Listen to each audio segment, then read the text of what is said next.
Bonjour tout le monde. Je suis ici aujourd'hui pour faire le point sur les barrages illégaux, que ce soit à Ottawa ou à nos frontières, comme à Windsor, à Coutts, à Emerson. Je veux aussi vous parler de la situation en Ukraine et de la rencontre de ce matin avec le président Biden et d'autres alliés. The illegal blockades are hurting Canadians, whether they're in Ottawa, Windsor, Coutts, or Emerson. They're endangering jobs, they're threats to our economy and to public safety. The blockades are hurting small businesses and neighborhoods. At the border, they're impacting trade, supply chains, and manufacturing.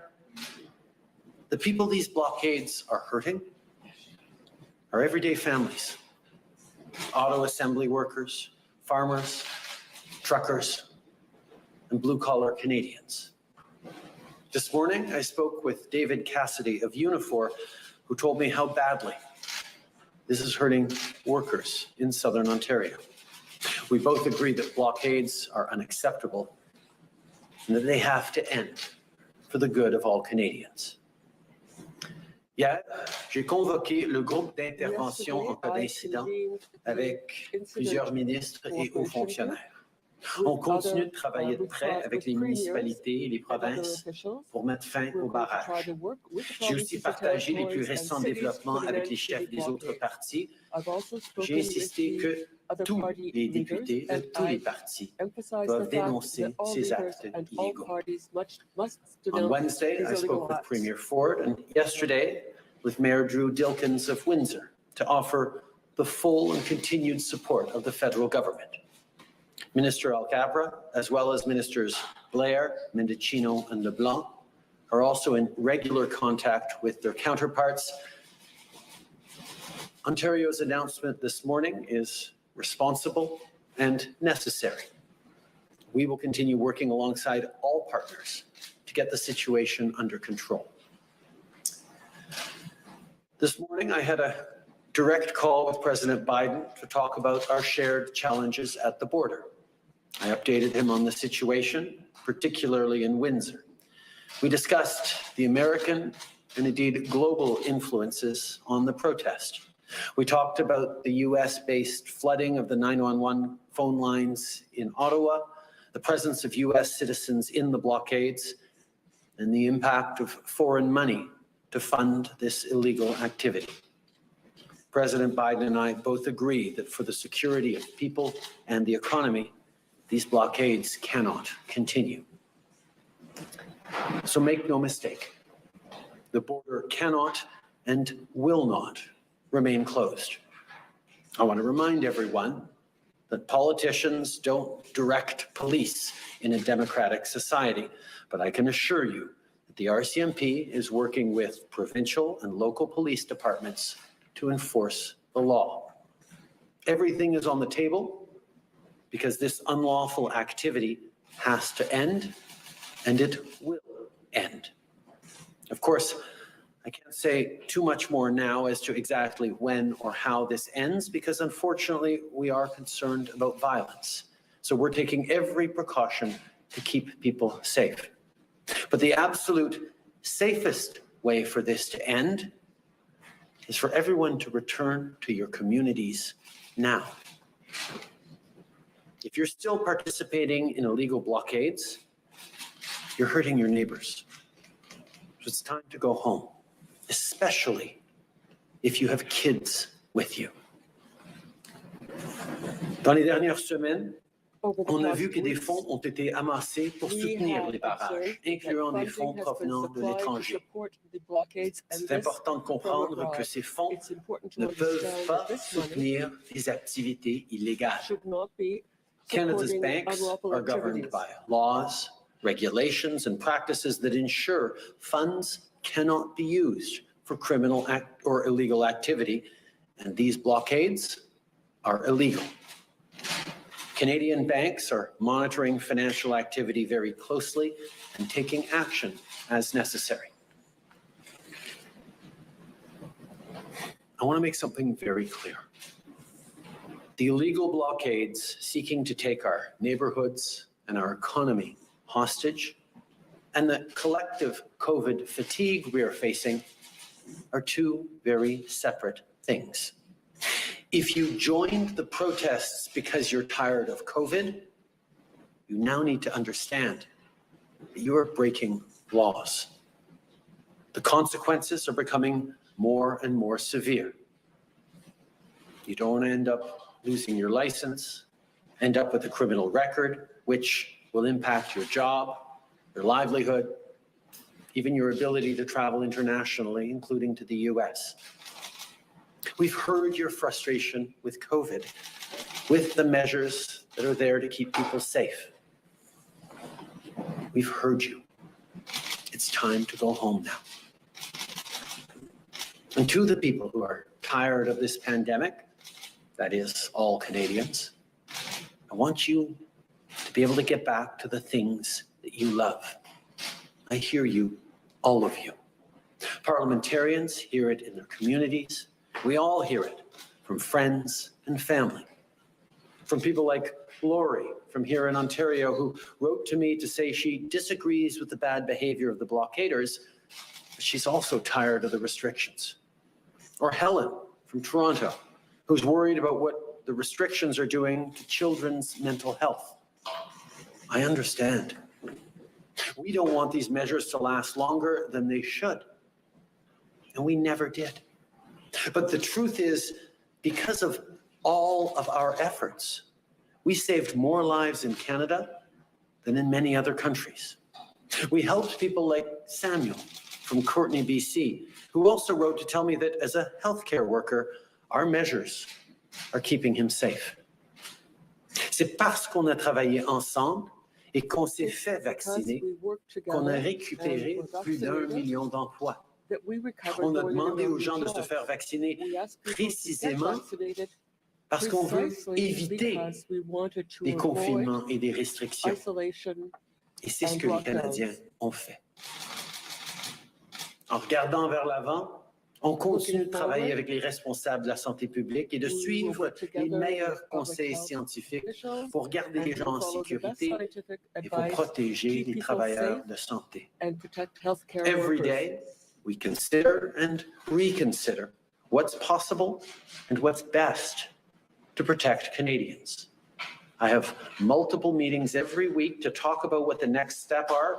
And this morning, for example, I spoke with Dr. Tam and Minister Duclos, among others, about the plan to adjust travel measures under federal jurisdiction. As Canadians, it's important to continue being there for one another. We're fighting a virus. We're not fighting each other. People are making sacrifices and have been for the past 2 years. It's never the time to hurt our economy and fellow Canadians with illegal blockades, but especially not now. After all we've sacrificed together, after all we've done to get back to the things we love and reopen our lives. Avant de terminer, je veux parler de la situation en Ukraine. On continue de travailler de façon très proche avec le président Biden et nos alliés. Ce matin, on a eu un sommet virtuel pour discuter de nos efforts diplomatiques, économiques et militaires. During the summit with President Biden and allies, we discussed the importance of finding a peaceful solution. That remains our focus. We're all concerned that Russia is continuing to build up its troop presence and looking actively for excuses to act. Instead, Russia must de-escalate. The West is standing firm together, coordinated, and ready to impose severe costs, including sanctions, if Russia invades Ukraine once again. We're also strengthening our support and presence through NATO. We will continue to support Ukraine democracy, sovereignty, and independence, and more than anything else, continue to support the people of Ukraine. This is an evolving situation, but the bottom line is this. We're not seeking confrontation with Russia, but we're resolved to stand firm with the Ukrainian people's right to determine their own future. Merci beaucoup. Thank you, Prime Minister. Merci, Premier ministre. We will now begin with 20 minutes of questions, starting with 10 minutes from the room, followed by 10 minutes by the phone. On va maintenant commencer avec 20 minutes de questions, commençant avec 10 minutes dans la salle, suivi par 10 minutes par le téléphone. Over the telephone. Première question. First question. Hello, Prime Minister. Mike Blanchfield, Canadian Press. It's been 2 weeks, and only now is the Ontario government taking concrete steps. Until now, your government has simply said you'll continue to provide resources when asked. So why has it taken 2 weeks, 15 days for any government anywhere to do something directly to address this crisis now? From the very beginning, we have been supporting the Ottawa Police Force and the province of Ontario with any resources they need to keep public order, to ensure that they're able to move forward on ending these blockades. I think citizens of Ottawa, and indeed all Canadians, are impatient for them to be done, for people to go home. The message has been clear. People have been heard. In this country, jurisdictions work together to ensure the right outcomes for citizens, and every step of the way, the federal government has been there with resources, with support, with guidance, and engagement that is getting us through this one step at a time. Bonjour, Monsieur Trudeau, Laurence Martin, Radio-Canada. Vous dites que toutes les options sont sur la table. Est-ce que ça veut dire, est-ce que ça inclut l'armée, ça aussi? Et pour vous, quel est le moment dans cette situation où ce serait nécessaire, par exemple, de l'envoyer? On sait que dans des manifestations, des situations comme ça, c'est très important d'y aller de façon progressive. On sait que la meilleure solution pour ces blocages illégaux, c'est que les gens décident qu'effectivement, ils se sont fait entendre, ils ont pu exprimer leur frustration, leur désaccord, et que c'est maintenant le temps de rentrer chez eux. C'est le message qu'on passe depuis un bon bout de temps. Maintenant, il commence à voir qu'il va y avoir des réelles conséquences à leur licence, à leur avenir, à leur emploi, s'ils se font arrêter dans des barricades illégaux. Et il y a des gens qui vont, on l'espère, choisir de rentrer chez eux.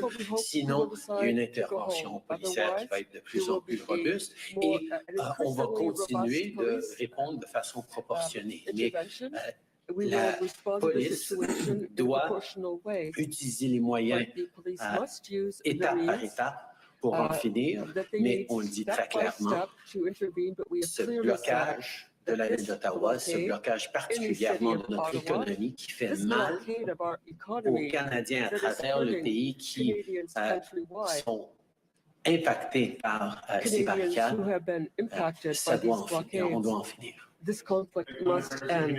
Prime Minister, I know you don't like to talk about your father's legacy, but he faced some similar decisions in 1970 about the use of the Canadian forces in a civilian law enforcement capacity. You said a moment ago, everything's on the table. Could you explain to what extent military is being considered? And also, how much did your father's experience back then color your own reaction to this and the decision that you may still have to make? I think as I've said many times, my values are deeply informed by the way I've been brought up, not just by my father, but by my experiences as a Canadian. I think that's what every politician brings to bear, the core values that they stand for. But every situation is different. And what we're seeing right now is people who are frustrated deeply by this unprecedented global pandemic that has been hitting Canadians so hard over these past 2 years, leaving people tired, frustrated, angry, wanting it to be done. Unfortunately, we know that this pandemic doesn't end because we cross our arms and decide that it's over. This pandemic will end by following science, by supporting each other, by being there for each other, as Canadians have done throughout these past 2 years. As a government, we made a promise to have people's backs every step of the way. And that means doing the things that keep people safe and supported and get our economy to come roaring back as quickly as possible for everyone. And that's why these blockades that are not helping this pandemic end any sooner, that are hurting our supply chains, hurting families across the country, endangering our recovery both from the health crisis and from the economic crisis, are so wrong. And that's why we are going to continue to use the tools that we have as a society to ensure that these blockades end. And that starts with local police forces having the support of orders of government, of national police resources. That's how we are getting through this process. Bonjour, M. Trudeau, Olivier Perron-Boissy de TVA. Vous avez qualifié le plan de M. Ford de responsable et nécessaire. Ma question, c'est est-ce qu'il est suffisant? Si la réponse est non, est-ce que vous allez faire comme la gouverneure notamment du Michigan vous demande de déployer l'intervention fédérale? Le fédéral est déjà déployé. Le fédéral est présent sur le terrain avec des membres de la GRC qui sont là pour appuyer la police locale, pour appuyer la police provinciale. Nous sommes engagés directement en tant que gouvernement fédéral dans la résolution. Nous sommes en train de travailler à côté des partenaires qui ont la juridiction. Nous sommes là pour s'assurer que ça finisse rapidement et de la bonne façon, on l'espère paisiblement. Sir, you're talking today about support and resources. There's an outstanding request from the Ottawa Police for 1,800 officers that hasn't been filled. You're talking about talking with mayors and premiers. Is that supposed to provide comfort to businesses in Centertown that have been closed for a week, to auto workers who are being laid off because the Ambassador Bridge is closed? We have provided hundreds of police officers to jurisdictions that needed them, including Ottawa. The request for 1,600 officers was carefully examined by both the OPP and experts within the RCMP leadership to look at what exactly the plan is, what is exactly needed, and what is needed is being provided to be able to move through this in a peaceful, responsible way. But again, the best way to resolve this, the best way to stop hurting Canadian citizens, hardworking Canadians across this country, is for the people in these protests to understand that they have been heard, but it's time to go home. It's time to bring your kids home from this protest. It is now an illegal protest, and the consequences on them and on their families will be significant if they choose to continue with this illegal activity. Bonjour, M. Trudeau. Je voudrais revenir sur la question de l'armée. Êtes-vous en mesure aujourd'hui d'écarter catégoriquement un déploiement éventuel de l'armée? C'est pas très clair. Comme j'ai toujours été extrêmement clair, on ne veut jamais déployer l'armée contre les civils canadiens, une population. C'est quelque chose à éviter à tout prix. C'est une solution de dernier recours. Évidemment, dans une situation comme ça, on doit être prêt pour toute éventualité, mais avant d'aller de l'avant avec une proposition comme ça, d'appuyer l'armée, il y a tellement d'autres étapes qu'on peut et qu'on est en train d'utiliser qu'on n'est pas rendu là encore loin. I've been very, very clear that using military forces against civilian populations in Canada or in any other democracy is something to avoid having to do at all costs. That's why the solution right now is focused on police forces enforcing the laws that exist, protecting public order in the way that they are trained to do, in a predictable, progressive approach that doesn't skip any steps, that works to conclude this situation peacefully. That's why right now it has become a lot more difficult and a lot more impactful and, quite frankly, expensive for people who are in those protests because they're tired of COVID to continue to be part of these illegal protests. The consequences on their lives for choosing to continue to endanger the lives and livelihoods of other Canadians, to continue to violate our laws, are going to be more and more extensive. And therefore, we are very hopeful that people will choose to leave these protests peacefully now that they've been heard. There are further steps for law enforcement to take as that happens or not, but we are a long way from ever having to call in the military, although, of course, we have to be ready for any eventuality, but it is not something we are seriously contemplating at this time. Prime Minister, I'm wondering if you have any regrets about the approach that you've taken to the protesters at any time, especially your comments when they first arrived. Do you think that actually helped, or do you think it sort of angered them and they felt misunderstood and caused the protesters to really dig in, so to speak? I think there was a lot of Canadians scratching their heads at the fact that protesters who purported to speak for truckers actually didn't represent the 90% of truckers who are vaccinated.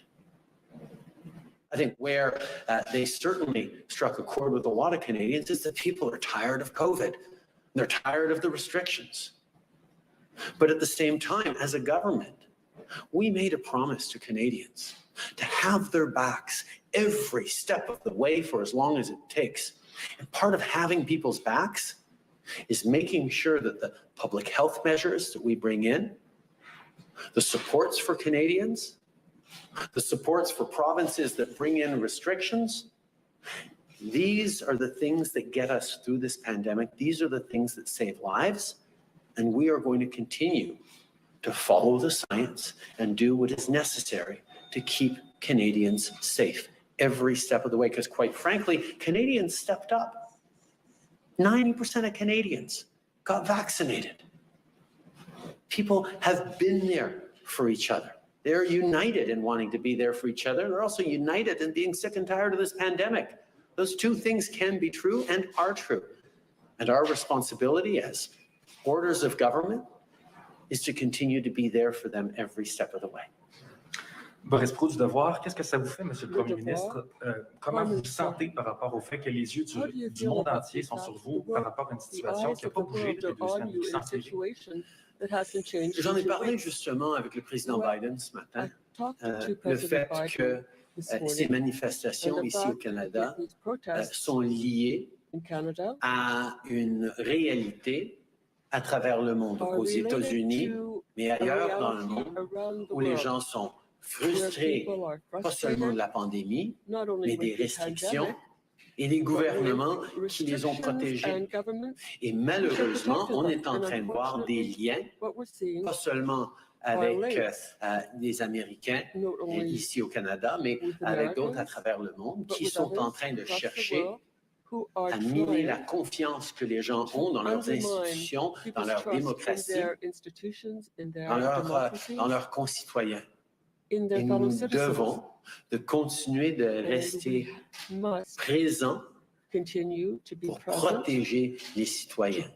Dès les débuts de cette pandémie, j'ai fait une promesse aux Canadiens qu'on allait être là pour eux, avec tout ce qu'ils avaient besoin, pour aussi longtemps qu'ils en avaient besoin. On va continuer d'être là. When they needed it, and we will Thank you. We continue will now to go to be the there for operator them. for questions over the phone for 10 minutes. One question, one follow-up. Nous allons maintenant aller à la téléphone We'll pour now des go to questions, telephones une question et un suivi. questions, Merci. questions and Operator, over follow-up. to you. Thank you. Merci. For questions over the phone, please press *1 on the device's keypad. Pour les questions au téléphone, faites For the étoile 1 sur questions, votre appareil. please press star on your telephones. The first question is from Olivia Stefanovic from CBC News. Please go ahead. Your line is open. Hi, Prime Minister Trudeau. Provinces are lifting vaccine passports, and your government, as we understand it, is moving to lift the PCR testing around travel. Are you concerned that the protesters will claim victory for these changes and this will embolden them further? I think different provinces are taking decisions that they feel are appropriate to them on vaccine mandates and restrictions they have in their jurisdictions. As you know, the federal government has responsibility over the borders, over international travel, and over the federal public service. As I said, we had extensive meetings today on the next steps that we look forward to taking, and we'll be making announcements regarding our border posture next week. Are you concerned, though, that any announcements you do make could reach these protesters claiming victory and embolden them further? I think it's extremely important to emphasize that all the decisions we take will be based in science and indeed will be focused on Canadians getting their lives back to normal. I can emphasize that many of the measures that we've been talking about for a long time, for example, the measures that the Canadian government brought in on needing to be vaccinated to get on a plane or a train, or needing to be vaccinated to work in the federal public service, are not among the things that we are considering changing. We're continuing to look at the posture to ensure that people are able to get back to the things they love as this Omicron wave begins to recede. Prochaine question. Thank you. Merci. The next question is from Marika Walsh from the Globe and Mail. Please go ahead. Your line is open. Good afternoon. Thanks for taking our question. You spoke briefly at the beginning about foreign funding.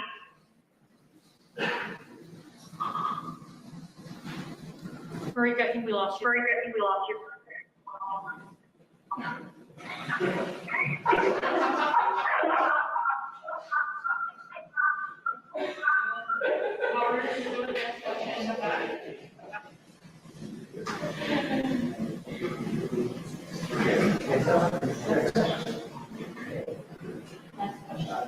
Next question and come back to Marika.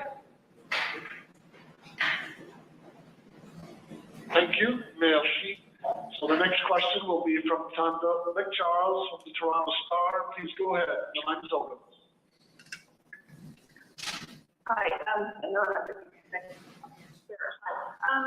Prime Minister, I'm going to focus very first attitude. So a couple of points. You said that steps the province has taken now, finally, are reasonable and necessary. But I want to go back to the question of why it's taken so long. It's been 15 days. Was it the border blockages? In other words, did the protesters have to work? Sorry, you were cutting in and out a little bit, Tanda. Can you repeat the end of your question? Did it take so long? Was this thing only coordinated in all of the responses because of the border blockages? Did that tactic work? Obviously, the concern that we're facing on the borders is significant. We're seeing 6 different auto plants have to shut down over the past days because of lack of parts flowing across the Ambassador Bridge in Windsor. We're seeing supply chains disrupted out west because of the Coutts border crossing and in Ontario because of the Windsor crossing. These are things that we are absolutely taking extremely seriously, but we have been taking the situation seriously from the very beginning and working with partners, municipal and federal, to put an end to these peacefully and responsibly. That is the job of police officers and police forces. The responsibility of politicians is to ensure that the police forces have the tools and the resources they need, and that's what we've been doing. But we do not direct the local police of jurisdiction, even when they're in proximity to an international border crossing. We all work together, and quite frankly, regardless of the conversations being going on between jurisdictions, I can assure you that on the ground, the actual cohesion and alignment with all different police forces, federal, provincial, and municipal, has been exemplary. Follow-up? What did President Biden tell you about the U.S. influence or participation in the Canadian protests? And how will you cut off any foreign funding? Obviously, President Biden expressed his concern for the well-being of Canadians and indeed for the jobs and economic ties that flow back and forth across our border every single day. He expressed concern not just for the impacts right now, but the indication that there is international support from the United States and from elsewhere around the world for these protests. We've seen that the attack, for example, on the Ottawa 911 system came from the United States. We see that almost half of the funding through certain portals that is flowing to the barricaders here in Canada is coming from the United States. We see a mobilization of some of the more challenging political elements in Canada and in the United States around support for these blockades that are hurting citizens. We are going to continue to work together as we have been on resolving this situation, but also on strengthening our institutions and our democratic principles. Operator, can we go back to Marika for a question? Yes, thank you. Ms. Walsh, if you could press *1, please, on the device's keypad.